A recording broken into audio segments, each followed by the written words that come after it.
तो हम पढ़ रहे हैं ग्राफिकल रिप्रेजेंटेशन ऑफ मोशन, और पिछला जो लेक्चर था उसमें हम डिस्टेंस टाइम ग्राफ की स्टडी कर चुके थे।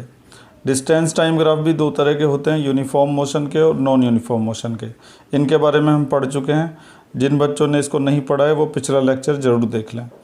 आज हम स्टडी करेंगे वेलोसिटी टाइम ग्राफ की, और इसमें हम तीन तरह के ग्राफ के बारे में पढ़ेंगे। ऐसी बॉडी जो कांस्टेंट वेलोसिटी से चल रही होगी, यूनिफॉर्मली एक्सेलरेटेड मोशन और नॉन यूनिफॉर्म एक्सेलरेटेड मोशन। इन तीन तरह के ग्राफ की हम स्टडी करेंगे। इसके अलावा ऐसे क्वेश्चंस को भी देखेंगे जो पेपर में आ सकते हैं, तो ध्यान से देखिएगा। तो चलिए फिर शुरू करते हैं वेलोसिटी टाइम ग्राफ के बारे में पढ़ना। तो वेलोसिटी टाइम ग्राफ में जो सबसे पहला टाइप आता है वो किसके बारे में आता है? Velocity time graph for a body moving with constant velocity. ऐसा ऑब्जेक्ट जो कांस्टेंट वेलोसिटी से मूव कर रहा है। मान लो कि किसी ऑब्जेक्ट की वेलोसिटी 40 किलोमीटर पर आवर है, तो लगातार 40 किलोमीटर पर आवर ही उसकी वेलोसिटी बनी हुई है। ना तो उसकी वेलोसिटी 40 किलोमीटर से कम हो रही, ना ही उसकी वेलोसिटी 40 किलोमीटर से ज़्यादा हो रही। जब भी हम चेक कर रहे हैं कि ऑब्जेक्ट की वेलोसिटी हर बार 40 किलोमीटर पर आवर ही आ रही है, तो इस तरह के ऑब्जेक्ट का ग्राफ कैसा होता है ध्यान से देखिएगा ज़रा। तो ग्राफ बनाने के लिए इस तरह से हमने एक हॉरिजॉन्टल एक्सिस बना दिया है, इसके ऊपर टाइम लिखा जाएगा, और दूसरी तरफ हमने एक वर्टिकल एक्सिस बनाया, इसके ऊपर लिखी जाएगी वेलोसिटी। और वेलोसिटी किस में लिखी है हमने? किलोमीटर पर आवर में, और उसी के अकॉर्डिंग टाइम जो है वो आवर्स में ले रखा है। तो हम यहाँ पर बनाने जा रहे हैं किसका ग्राफ? ऐसी बॉडी जो कांस्टेंट वेलोसिटी से, कांस्टेंट वेलोसिटी मतलब जो वेलोसिटी बदलेगी नहीं, उस वेलोसिटी से अगर कोई बॉडी मूव कर रही है तो उसका ग्राफ कैसा होगा। तो कोई भी बॉडी जो कांस्टेंट वेलोसिटी से मूव करेगी उसका वेलोसिटी टाइम ग्राफ हमेशा एक पैरेलल लाइन आएगा जो टाइम एक्सिस के होगा। ऐसी लाइन जो टाइम एक्सिस के पैरेलल होगी, हमेशा इस तरह का ही ग्राफ उसका आएगा। अब ये चेक कर लेते हैं कि किस तरह से ये ग्राफ कांस्टेंट वेलोसिटी को रिप्रेजेंट कर रहा है। देखिए, टाइम 0 से बढ़ते बढ़ते 1 हो गया, उस समय वेलोसिटी कितनी थी? यहाँ पे अगर आप ध्यान से सामने की तरफ देखेंगे तो वेलोसिटी आपको कितना पता चलेगी? 40 किलोमीटर पर आवर। अब टाइम बढ़ते बढ़ते 2 हो गया, 2 पर तुमने देखा वेलोसिटी को। यहाँ पे जब भी वेलोसिटी देखना होगा तो सामने की तरफ देखोगे, इसके ठीक सामने तुमने देखा तब भी वेलोसिटी कितनी आ रही है? 40 आ रही है। अब टाइम बढ़ते बढ़ते 3 घंटे हो गया, फिर तुमने वेलोसिटी को देखा, फिर 40 है। फिर टाइम बढ़ते बढ़ते 4 घंटे हो गया, फिर तुमने वेलोसिटी को देखा, फिर भी 40 है। तो तुम ये देख रहे हो टाइम लगातार बढ़ता जा रहा है, लेकिन हर टाइम इंटरवल पर वेलोसिटी जो है वो सेम बनी हुई है। पहले घंटे में भी वेलोसिटी 40 थी, दूसरे घंटे में भी वेलोसिटी 40 थी, तीसरे घंटे में भी वेलोसिटी 40 थी। तो टाइम बढ़ता जा रहा है लेकिन वेलोसिटी कांस्टेंट बनी हुई है। तो ये जो ग्राफ आपने देखा, ये एक ऐसे ऑब्जेक्ट का ग्राफ है जो एक कांस्टेंट वेलोसिटी से मूव कर रहा है। तो अब आप हमेशा याद रखिएगा कि जब भी कोई ऑब्जेक्ट कांस्टेंट वेलोसिटी से मूव करेगा तो उसका ग्राफ होगा एक ऐसी लाइन जो टाइम एक्सिस के क्या आएगी? पैरेलल आएगी। तो इसके बेस पर ना हमसे 1 नंबर का सवाल एग्ज़ाम में ऐसे दिया जा सकता है कि हमें एक ग्राफ दे दिया जाएगा ऐसे बनाकर, ऐसे, और कहा जाएगा कि ये है वेलोसिटी टाइम ग्राफ। तो तुम ऑब्जेक्ट के मोशन के बारे में क्या कह सकते हो इस ग्राफ को देखकर? तो हम इस ग्राफ को ध्यान से देखकर ये बता पाएंगे, क्योंकि ये वेलोसिटी टाइम ग्राफ है और इसमें ये जो लाइन है ये एक्स एक्सिस के क्या है? पैरेलल है, या टाइम एक्सिस के पैरेलल। तो इसको देखने से साफ पता चल रहा है कि टाइम बढ़ता जा रहा है लेकिन उसके अकॉर्डिंग वेलोसिटी सेम बनी हुई है। तो हम ऐसे ग्राफ को देखकर आसानी से बता देंगे कि ऑब्जेक्ट की जो वेलोसिटी है वो कांस्टेंट है। ऑब्जेक्ट एक ही वेलोसिटी से लगातार मूव करता रहेगा। तो आपको एग्ज़ाम में ऐसा ग्राफ बना के दिया जा सकता है जिसमें कोई वैल्यू कहीं पर नहीं लिखी होगी, केवल आप उसके डिज़ाइन को देखकर ये डिसाइड कर पाएंगे कि ये जो वेलोसिटी टाइम ग्राफ है ये एक ऐसे ऑब्जेक्ट का है जो कांस्टेंट वेलोसिटी से या फिर सेम वेलोसिटी से मूव कर रहा है। तो इस तरह से खाली ग्राफ देखकर भी आपको आइडिया लेना पड़ सकता है कई बार। तो अभी हमने ये तो समझ लिया कि कोई भी ऑब्जेक्ट जो कांस्टेंट वेलोसिटी से मूव करेगा उसका वेलोसिटी टाइम ग्राफ एक स्ट्रेट लाइन होगी जो टाइम एक्सिस के क्या होगी? पैरेलल होगी। तो यहाँ पे मैंने लिख दिया है कि the graph will be the straight line parallel to time axis. तो जो ग्राफ होगा वो क्या होगा? एक स्ट्रेट लाइन होगा जो टाइम एक्सिस के पैरेलल होगा। तो पहले टाइप का ग्राफ हमने समझ लिया है, आगे बढ़ते हैं। इसके बाद हमें ये समझना है कि किस तरह से वेलोसिटी टाइम ग्राफ की मदद से हम ऑब्जेक्ट ने जो डिस्टेंस कवर की है उसको भी निकाल सकते हैं। तो यहाँ पे मैंने लिख दिया है calculation of distance and displacement. अगर हमें वेलोसिटी टाइम ग्राफ दिया है उसकी मदद से हम कैसे डिस्टेंस और डिस्प्लेसमेंट को निकाल सकते हैं ये समझेंगे। तो इसके लिए मान लो कि हमें ये कहा जाए कि 2 घंटे से लेकर 5 घंटे के बीच में, जब टाइम 2 घंटे था और मतलब 2 बजे था जब टाइम 5 बजे था, तो इसके बीच में ऑब्जेक्ट ने जो डिस्टेंस कवर की है या ऑब्जेक्ट का जो डिस्प्लेसमेंट है वो फाइंड करो। तो हम कैसे फाइंड करेंगे, एक परपेंडिकुलर लाइन वहाँ पे ड्रॉ करेंगे जहाँ पे टाइम 2 आवर्स है, और एक परपेंडिकुलर लाइन वहाँ पे ड्रॉ करेंगे जहाँ पे टाइम क्या है 5 आवर्स, और उसके बाद जो हमें एरिया मिलेगा उस एरिया को हम निकाल देंगे। तो इस तरह से मैंने इस एरिया को शेड कर दिया है। तो ये एरिया निकलेगा कैसे, ये देखो यहाँ से लेकर वहाँ तक तो इसकी लेंथ है और ये हो जाएगी इसकी ब्रेथ। तो अगर हम इस रेक्टेंगल को कुछ नाम देते हैं जैसे कि ए बी सी और डी, तो डिस्टेंस निकालने के लिए हम इस तरीके से लिखेंगे एरिया ABCD, और रेक्टेंगल का एरिया निकालने का फॉर्मूला होता है लेंथ इंटू ब्रेथ। तो लेंथ हो जाएगी AB, और आप AB के बजाय लेंथ को DC भी लिख सकते थे, और ब्रेथ क्या हो जाएगी AD। तो AB इंटू AD करके निकाला जा सकता है। आप ध्यान से देखो कि AB किसको रिप्रेजेंट करता है, टाइम को, और AD किसको रिप्रेजेंट करता है, सामने की तरफ देखो वेलोसिटी को। और वैसे भी टाइम इंटू वेलोसिटी जो है वो किसको रिप्रेजेंट करते हैं, डिस्टेंस को।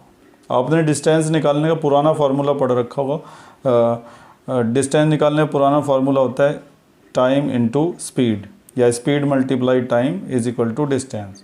तो वो यहाँ पर भी एप्लीकेबल होता हुआ दिखाई दे रहा है। तो फिलहाल हमें ये समझना था कि अगर हमें वेलोसिटी टाइम ग्राफ दिया है तो उसकी मदद से हम ऑब्जेक्ट ने जो डिस्टेंस कवर की है या फिर उसकी जो डिस्प्लेसमेंट है वो कैसे निकालेंगे। तो हम क्या करेंगे, ग्राफ के नीचे का एरिया निकाल देंगे। जितने भी टाइम इंटरवल के दौरान हमें डिस्टेंस निकालनी होगी, हमें बोला कि 1 बजे से लेकर 5 बजे तक के बीच कितनी डिस्टेंस निकली है निकालो। तो हम क्या करेंगे, जहाँ पर 1 है वहाँ पर एक परपेंडिकुलर ड्रॉ कर देंगे, और 5 पे एक परपेंडिकुलर ड्रॉ कर देंगे, और पूरा जो एरिया आएगा उसको हम ईजिली निकाल देंगे।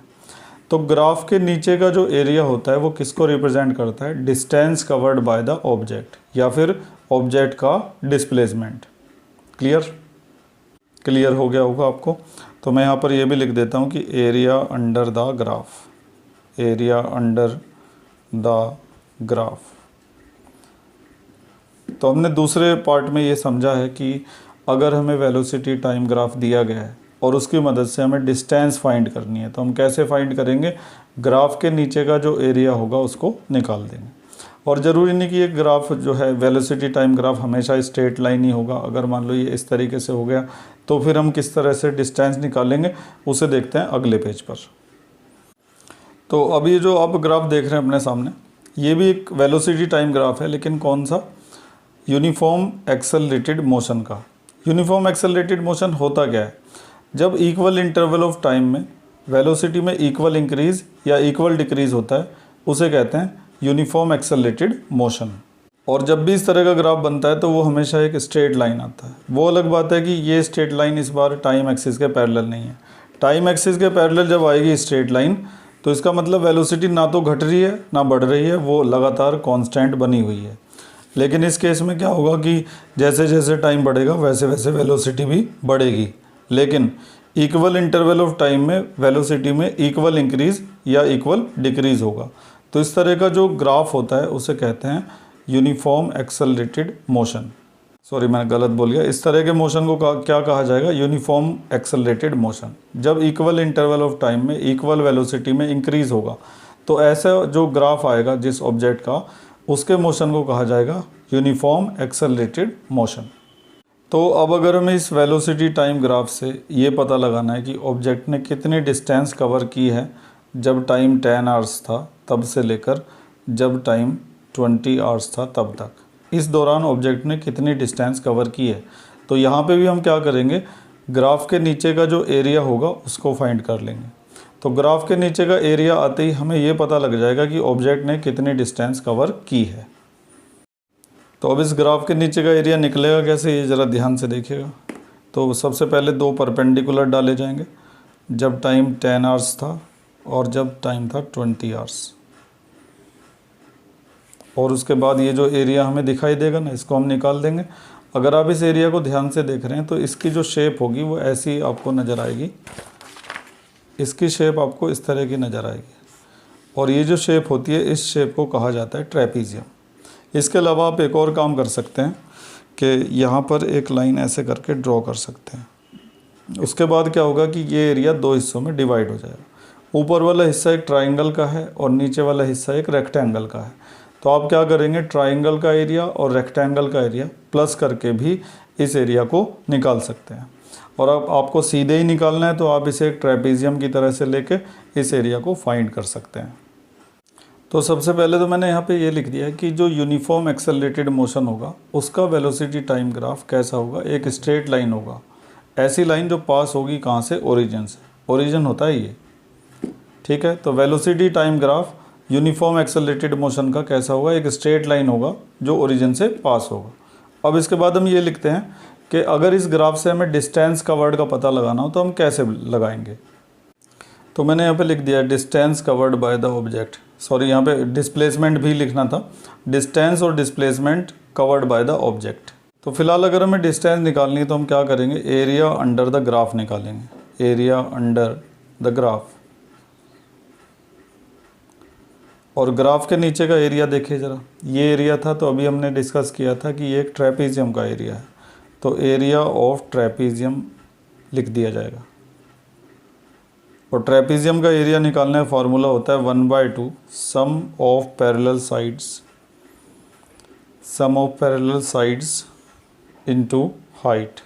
ये होता है ट्रेपीजियम का एरिया निकालने का फार्मूला। तो 1/2 तो ऐसे ही रहेगा, सम ऑफ पैरेलल साइड।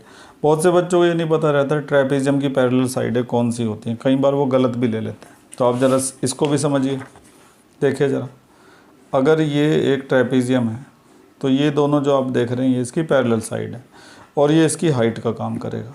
बहुत से ये सोचते हैं हाइट, ये तो बेस है, ये हाइट कैसे हो सकती है। तो अगर हम इस ट्रेपीजियम को ऐसे लेटा दिए, इस तरीके से ऐसे करके अगर इसको लेटा दिया जाए, हॉरिजॉन्टल कर दिया जाए, तब ये दोनों हो गई पैरेलल साइड है और ये जो आपकी हाइट है ये इस तरीके से चली जाएगी।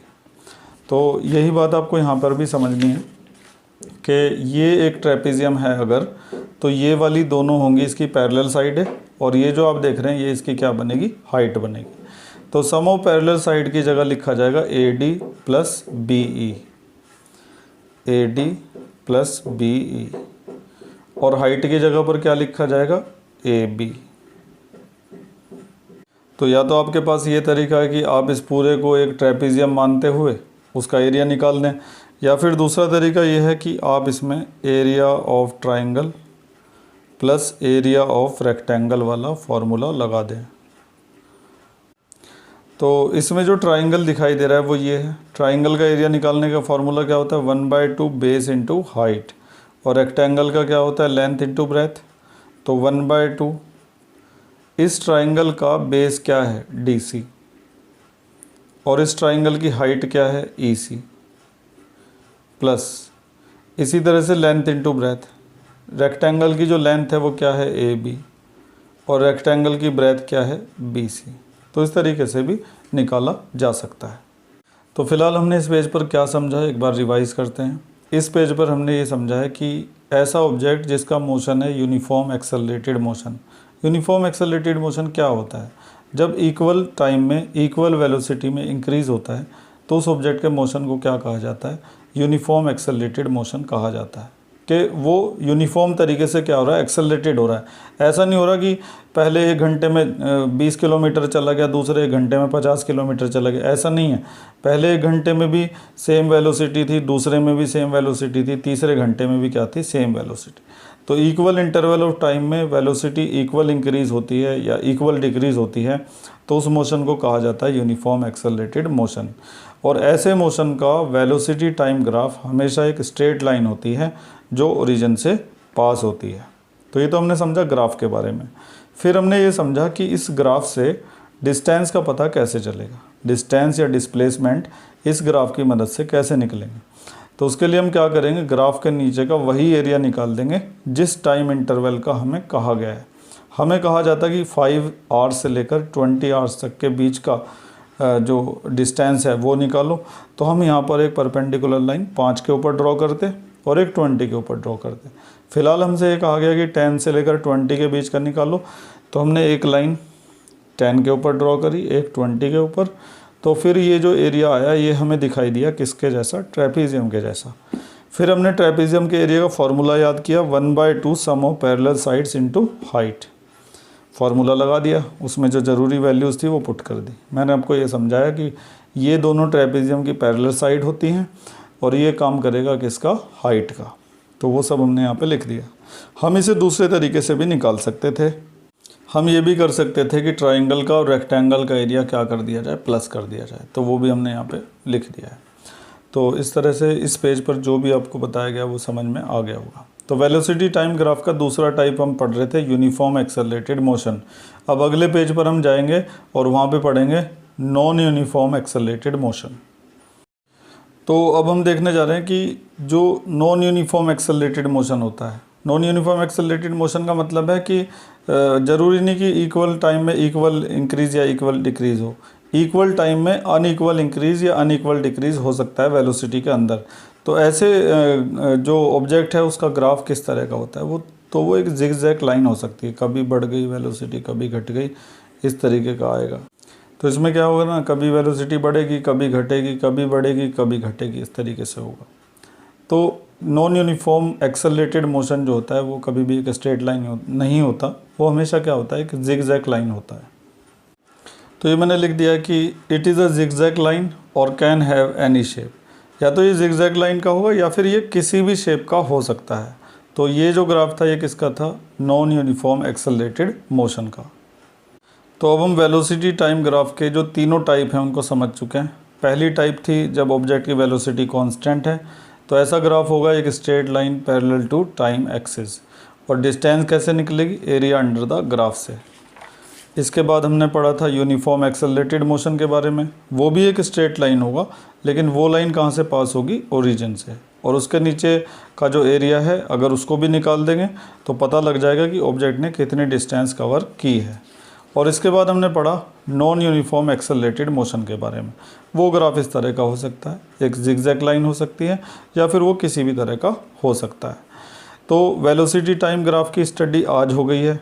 डिस्टेंस टाइम ग्राफ की स्टडी पिछले लेक्चर में हो गई थी। अभी हमें वेलोसिटी टाइम ग्राफ से रिलेटेड जो क्वेश्चंस आ सकते हैं उनको देखना है। तो देखिए ध्यान से। चलिए खैर, तो काफ़ी अच्छा एग्जाम्पल हमें दिया गया है। वेलोसिटी टाइम ग्राफ का एग्जाम्पल है, लिखा है कि the velocity time graph of N ascending passenger lift. एक पैसेंजर लिफ्ट है जो नीचे की तरफ जा रही है, उसका ये ग्राफ यहाँ पे दिया हुआ है। What is the acceleration of the lift. हमें क्या करना है, लिफ्ट का एक्सेलरेशन निकालना है। तो सबसे पहली बात तो यह है कि एक्सेलरेशन का हमें फार्मूला पता होना चाहिए। तो एक्सेलरेशन निकालना फार्मूला होता है v - u/t, जिसे आप पहले से ही जानते हैं। ड्यूरिंग द फर्स्ट 2 सेकेंड, पहले जो 2 सेकेंड हैं उसमें लिफ्ट का एक्सेलरेशन हमें निकालना है। तो हम क्या करेंगे, जो पहले 2 सेकेंड है ना, जहाँ पर 2 लिखा हुआ है वहाँ पर हम एक परपेंडिकुलर ड्रॉ कर देंगे और इस फार्मूले में जितने भी वैल्यूज़ चाहिए हम उनको लिखना शुरू करेंगे। टाइम तो सीधा सीधा 2 सेकेंड हो गया, क्योंकि यहाँ पे लिखा है साफ साफ फर्स्ट 2 सेकेंड। अब v और u को ध्यान से देखना ज़रा। जब लिफ्ट ने चलना शुरू किया था तब उसकी वेलोसिटी कितनी थी, 0 थी। और जो शुरुआत की वेलोसिटी होती है उसे हम क्या लिखते हैं, u लिखते हैं। और जब 2 सेकेंड कंप्लीट हो गया टाइम, तब लिफ्ट की वेलोसिटी कितनी थी, यहाँ से सामने की तरफ देखो, वेलोसिटी ये है, तो कितनी आ रही है, 4 आ रही है। तो फाइनल वेलोसिटी 4 है और इनिशियल वेलोसिटी क्या है, 0। तो ये है। तो इसको पुट कर देने के बाद 4 में से 0 गया तो 4 बचेगा, 4/2, 2 से 2 टाइम कैंसिल हो जाएगा। तो एक्सेलरेशन आ जाएगा 2 मीटर पर सेकेंड स्क्वायर। एक्सेलरेशन की यूनिट क्या होती है, मीटर पर सेकेंड स्क्वायर। तो पहले 2 सेकेंड में लिफ्ट का एक्सेलरेशन आ गया। दूसरा केस लिखा है कि during second and 10th second, second तो ये रहा और 10th सेकेंड ये रहा, इनके बीच में लिफ्ट का एक्सेलरेशन क्या है। तो एक तो 2 के ऊपर परपेंडिकुलर ड्रॉ करेंगे और एक ड्रॉ करेंगे 10 के ऊपर। 2 परपेंडिकुलर हो चुके हैं। अब ये दो परपेंडिकुलर ड्रॉ कर दिए हैं, तो दूसरे सेकंड से लेकर 10वें सेकंड के बीच लिफ्ट का एक्सेलरेशन क्या होगा उसको निकालने के लिए भी हम फार्मूला लगा देंगे, a=v-u/t। अब हमें ये देखना है सबसे पहले टाइम कितना है, तो दूसरे सेकंड से लेकर 10वें सेकंड तक कितना टाइम हुआ, 1 2 3 4 सेकंड हो गए। सॉरी मैंने गलत बोल दिया, 4 सेकंड नहीं है, देखो यहाँ से यहाँ तक 2 सेकंड, फिर 2 सेकंड, फिर 2 सेकंड, फिर 2 सेकंड, तो 2 और 2 4 और 2 6 और 2 8, टोटल हो गए 8 सेकंड। टाइम हो गया 8 सेकंड। और जब शुरुआत की थी तब वेलोसिटी कितनी थी, 4। और जब 10 सेकंड टाइम हो गया तब वेलोसिटी कितनी थी, सामने की तरफ मिलाकर देखेंगे तो ये जो है 6 पे जाके मिल जाएगा। ठीक है, तो फाइनल वेलोसिटी 6 हो गई। जब टाइम शुरू हुआ था तब वेलोसिटी 4 थी, और जब टाइम ख़त्म हुआ 10 सेकंड पूरे हुए तब वेलोसिटी 6 थी। तो जब भी वेलोसिटी देखनी है तो सामने की तरफ देखो, टाइम देखना है तो नीचे की तरफ देखो। तो टाइम 10 था तो वेलोसिटी 6 थी, टाइम 2 था तो वेलोसिटी 4 थी। शुरू की वेलोसिटी को u बोलते हैं, बाद की वेलोसिटी को v बोलते हैं। तो v और u को पुट कर दिया है। अब 6 में से 4 गया तो क्या बचा, 2/8। 2 1 जा और 2 4 जा, 1/4। तो डिवाइड करके आ गया 0.25 मीटर पर सेकंड स्क्वायर। अब आता है थर्ड पार्ट का एक्सेलरेशन। तो थर्ड पार्ट में भी सेम फार्मूला ही काम करेगा, क्योंकि एक्सेलरेशन निकालना है तो फार्मूला तो मैं इस बार लिख नहीं रहा। तो थर्ड पार्ट में देखो लिखा गया है, ड्यूरिंग लास्ट 2 सेकेंड। तो टाइम कितना हो गया, 2 सेकेंड। आखिर के 2 सेकेंड ये है, लिफ्ट के जो मोशन है उसके आखिर के 2 सेकेंड ये है।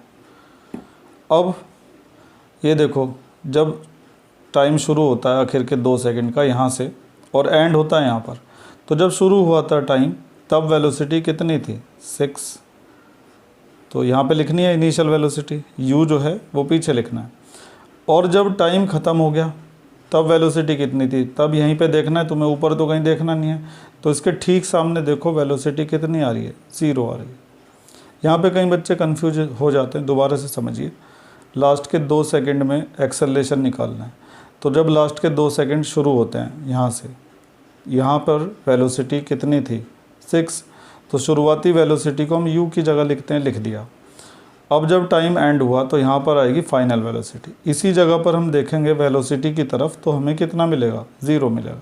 ठीक है, अब इसको सॉल्व कर देते हैं। 6 में से 0 गया तो -6/2, 2 से कट गया 3 बार, तो -3 metre per second square acceleration आ गया। तो जब भी वेलोसिटी कम हो रही होती है ना, तो एक्सेलरेशन हमेशा नेगेटिव आता है, ये बात हम अच्छी तरह से जानते हैं। तो ये जो ग्राफ था ये एक लिफ्ट के मोशन के बारे में था।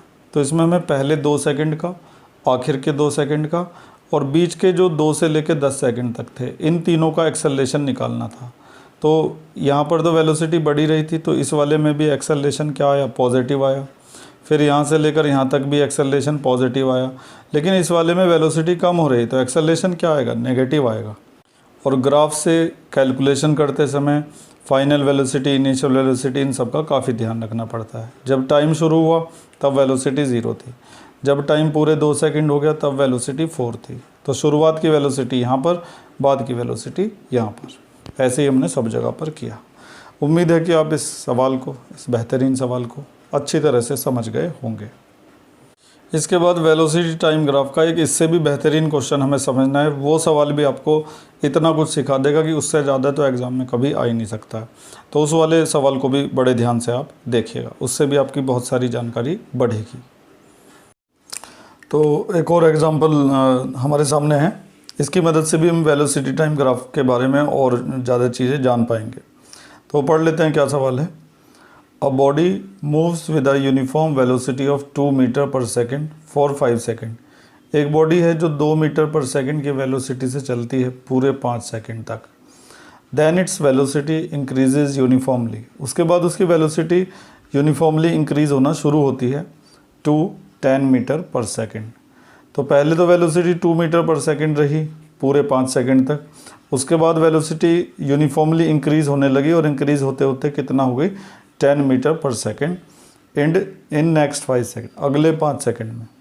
तो पहले 5 सेकेंड तक वेलोसिटी सेम रही 2 मीटर पर सेकेंड, लेकिन अगले 5 सेकंड में वेलोसिटी यूनिफॉर्मली इंक्रीज होकर कितनी हो गई 10 मीटर पर सेकंड।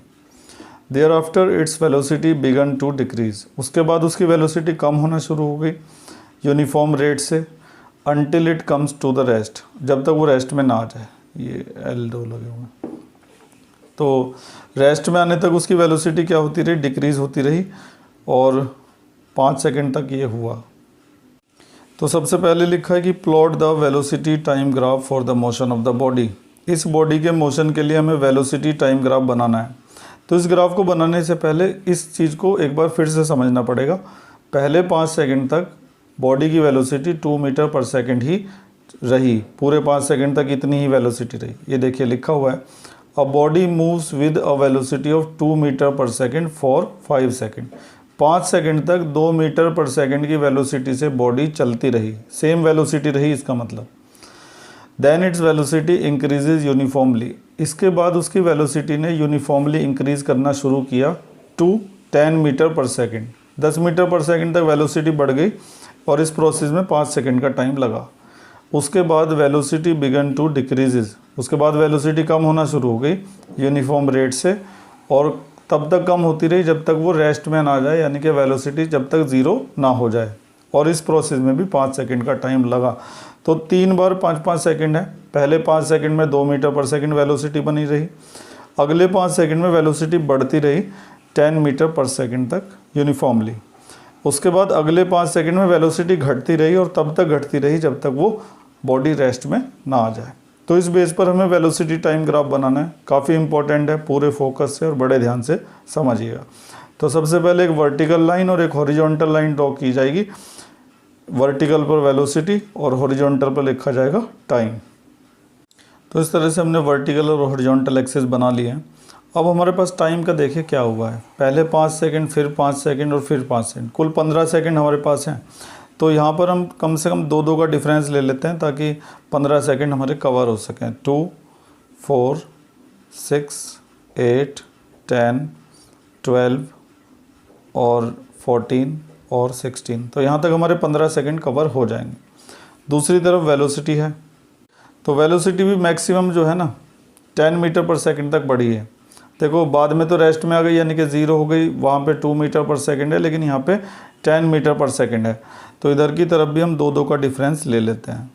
2, 4, 6, 8, 10 और 12। बस 12 तक ही हमने ले लिया, वैसे तो 10 तक ही काम हमारा चल जाएगा। इसके बाद पहला वाला हिस्सा देखते हैं क्या है। A body moves with a velocity of 2 metre per second for 5 second. 5 second यहाँ तक होंगे, 0 से लेके 5 सेकंड यहाँ तक होंगे।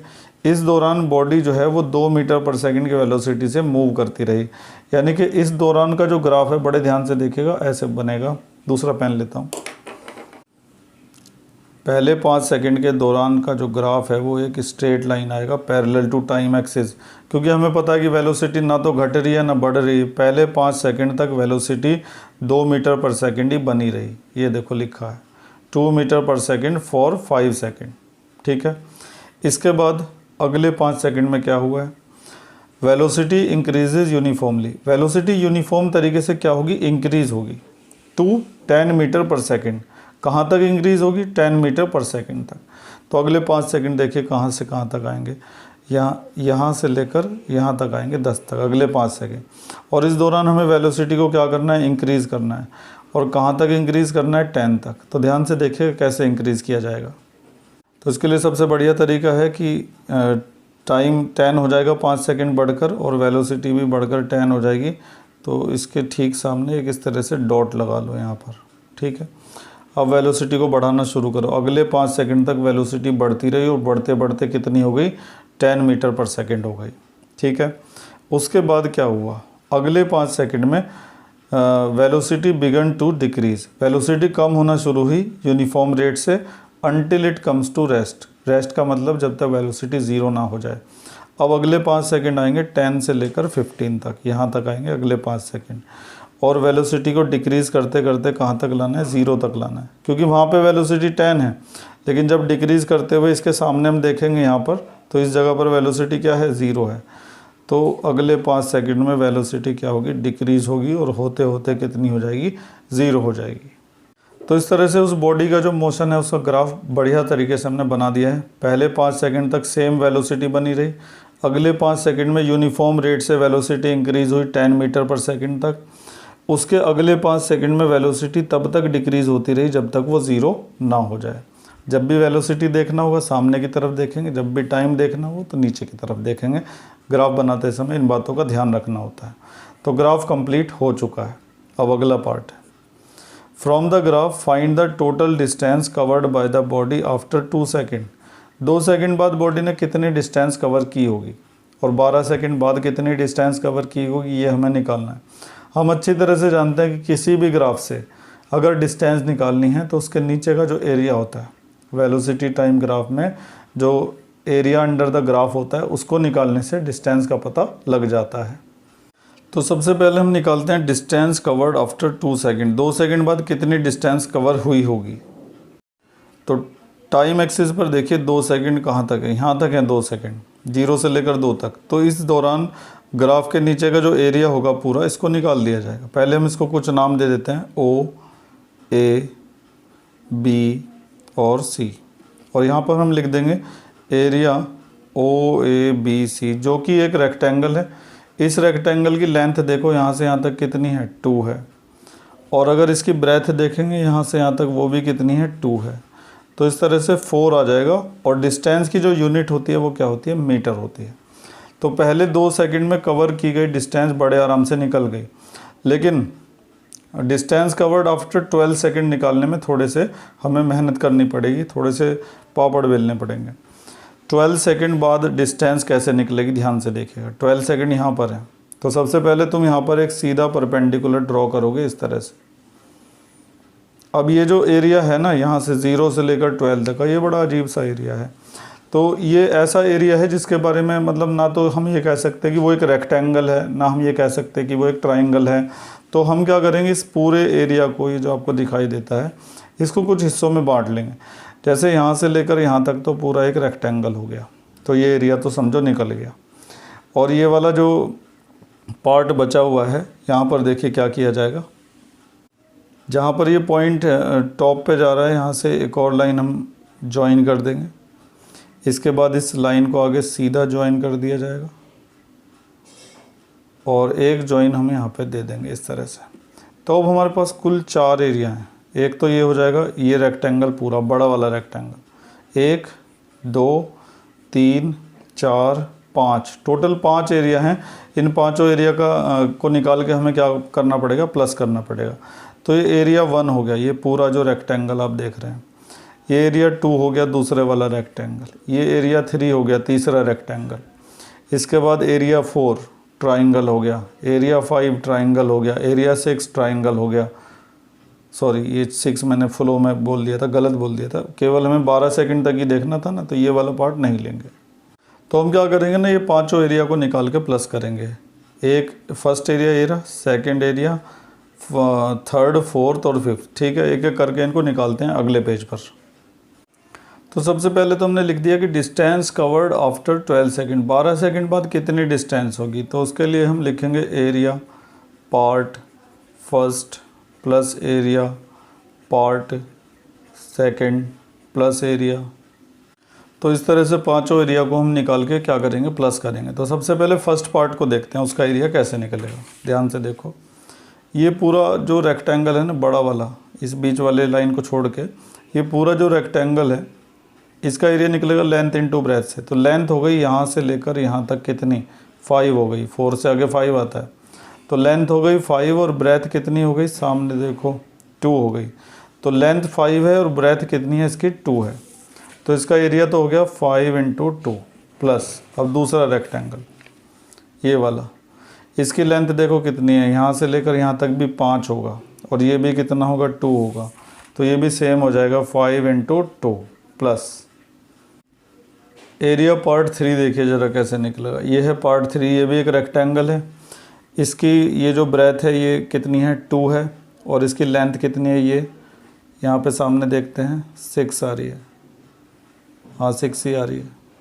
तो एरिया पार्ट 3 के लिए लिखेंगे 6 × 2। अब बारी आती है पार्ट 4 के एरिया की। पार्ट 4 देखो, ये एक ट्राइंगल है। ट्राइंगल का एरिया होता है 1/2 बेस इंटू हाइट। तो इसका बेस है यहाँ से लेकर यहाँ तक, तो यहाँ से यहाँ तक की वैल्यू कितनी है 5 है, और ये इसकी हाइट है इतनी, ये हाइट है। तो इस हाइट को निकालने के लिए देखो यहाँ से लेकर ऊपर तक कितना है 10 है, उसमें से 2 माइनस कर दो तो बचेगा कितना 8 बचेगा। ये पूरा 10 है, उसमें से 2 निकाल दो तो 8 बचेगा। 8 हाइट हो जाएगी और बेस कितना हो जाएगा 5 हो जाएगा। तो 1/2 बेस 5 है और हाइट कितनी है 8 है प्लस। तो पार्ट 4 तक हम पहुंच गए। अब पार्ट 5 की बारी आती है। पार्ट 5 देखो ज़रा, ये पार्ट 5 है। इसका बेस देखो कितना है 10 से लेकर 12 तक, 2 तो बेस हो गया और ये हाइट है इसकी। तो यहाँ पर मिलाएंगे सीधा तो 6 आएगा और वहाँ पे मिलाएंगे तो 10 आएगा। तो 10 में से 6 जाके ये जो हाइट है ये कितनी आ जाएगी 4। हाइट 4 और बेस 2। तो formula 1/2 base into height. Base 2 है और हाइट कितनी है 4 है। सारे एरिया हमने निकाल दिए। इनमें से 3 रेक्टेंगल थे और 2 ट्राइंगल थे, टोटल 5 एरिया थे। तो ये हो गया आपका 10, वो भी 10 हो गया, ये हो गया 12 और ये हो गया 2 4 जा, तो 5 4 जा 20 और ये 2 से 2 कैंसिल, ये हो गया 4। सबको प्लस कर देते हैं तो सबको प्लस करके आ जाएगा 56 मीटर। तो ऑब्जेक्ट ने 12 सेकंड में कितनी डिस्टेंस कवर की है पता लग जाएगा 56 मीटर। अगर ये यहाँ तक का ही पूछ लेते कि 15 सेकंड में कितनी करी है तो एक और ट्राइंगल हमें बस प्लस करना पड़ता। तो इससे बेहतर सवाल मुझे नहीं लगता कि एग्ज़ाम में आ सकते हैं वेलोसिटी टाइम ग्राफ के। ये सबसे बेहतरीन सवाल था जो हमने किया था। तो इस ग्राफ में हमें एक तो सबसे बड़ी बात थी कि हमें ग्राफ बनाना था। तो पहले 5 सेकंड तक वेलोसिटी सेम रही, फिर बढ़ते बढ़ते अगले 5 सेकंड तक 10 हो गई, फिर अगले 5 सेकंड में घटते घटते 0 हो गई, तो ग्राफ बन गया। इसके बाद 2 सेकंड में और 12 सेकंड में कितनी डिस्टेंस कवर की उसके लिए हमने एरिया अंडर द ग्राफ निकाल दिया। इसमें 12 सेकंड वाला काफ़ी इंपॉर्टेंट था। ये 12 सेकंड वाला ऐसा एरिया आ रहा था कि उसे हम एक्सप्लेन नहीं कर सकते थे, इसीलिए हमने उस एरिया को 5 हिस्सों में बांटा। पहला रेक्टेंगल, दूसरा रेक्टेंगल, तीसरा रेक्टेंगल और 2 ट्राइंगल। फिर 5 एरिया को हमने ईजीली प्लस कर दिया और आसानी से निकल गया। तो इस तरह से मोशन की जो ग्राफिकल रिप्रेजेंटेशन है उसे आप अच्छी तरह से समझ चुके हैं। पिछले लेक्चर में आपने डिस्टेंस टाइम ग्राफ पढ़ा था, इस वाले लेक्चर में आपने वेलोसिटी टाइम ग्राफ पढ़ा, और वेलोसिटी टाइम ग्राफ में भी जितने टाइप हो सकते हैं वो सब देख लिया आपने, रिलेटेड क्वेश्चंस देख लिए। अब इससे मुश्किल कुछ हो नहीं सकता। फिलहाल इस लेक्चर को हम यहीं पे ख़त्म करते हैं और हमारी बुक में जो ग्राफ से रिलेटेड क्वेश्चंस हैं उन्हें हम अगले लेक्चर में देखेंगे। आज के लिए बस इतना ही। Thank you.